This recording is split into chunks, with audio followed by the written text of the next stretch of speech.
सहरांचल और ग्रामांचल जल जोगाण विभाग में कार्यरत अस्थायी कर्मचारी मानक स्थायी नियुक्ति प्रदान दाबी में आम आसंता 25 तारिख दिन आम धारणा कार्यक्रम रखीचु।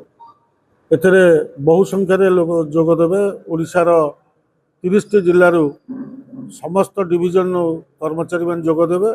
आम आशा करूँ 25 तारिख दिन पानी बंद हो पारे। जनसाधारण को आपण मानक माध्यम आम क्षमा प्रार्थना करूँ जदि कौटी पानी बंद हो जाए से आम दायी नुह, राज्य सरकार दायी रे। एवं गोटे दिन आम आमर पेट पाटण गांधी मार्ग में एकाठी हो माननीय मुख्यमंत्री को एवं माननीय बाचस्पति महोदय को दाबीपत्र प्रदान करूँ। अस्थायी कर्मचारी मानक स्थायी नियुक्ति आमर प्रथम दाबी एवं जदि राज्य सरकार 15 तारिख भितर मार्च 15 भितर समाधान न करती माननीय मुख्यमंत्री बासभवन सम्मुख में आत्माहुति देवाई मिलित मंच निष्पत्ति नहीं। देखु प्रतिश्रुति जेकोसी सरकार आमर संगठन सरकार सागरे प्रतिश्रुति को आम विश्वास करी आंदोलन ओहरी जाऊ कि परवर्ती मुहूर्त में से 100 टंका गोटे प्रोत्साहन देते 2 वर्ष पर फिर आम आंदोलन कलु फिर गोटे 100 टंका प्रोत्साहन भत्ता देले एवं आम बर्तमान आम प्रोत्साहन भत्ता आमर आवश्यकता ना।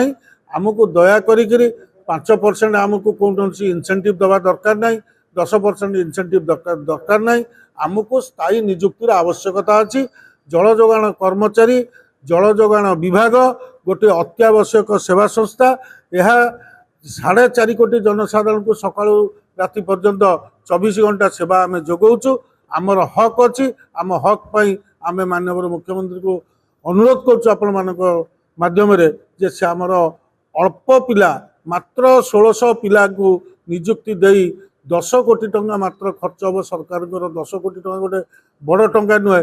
आम रेवेन्यू आदाय कर 16 लाख 17 लाख टंका मासक आदाय कर वर्ष को 50 कोटी कि 30 कोटी टंका हम आम रेवेन्यू आदाय कर। देखु आज्ञा जल समस्या आरंभ है ना।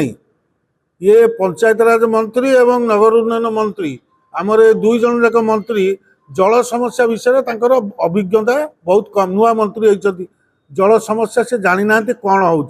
आगु को आप जानी कटक जंडिस है कौन पाई जो जो आपण मानकर कर्मचारी नहांती कर्मचारी घोर अभाव सेठी तुम्हें आशा कौन कर जल जोगाण लोकों पाखे पहुँचापी कर्मचारी घोर अभाव। तेणु कर्मचारी नियुक्ति आमर आवश्यकता अच्छी से आम आज धारणा रैली कर।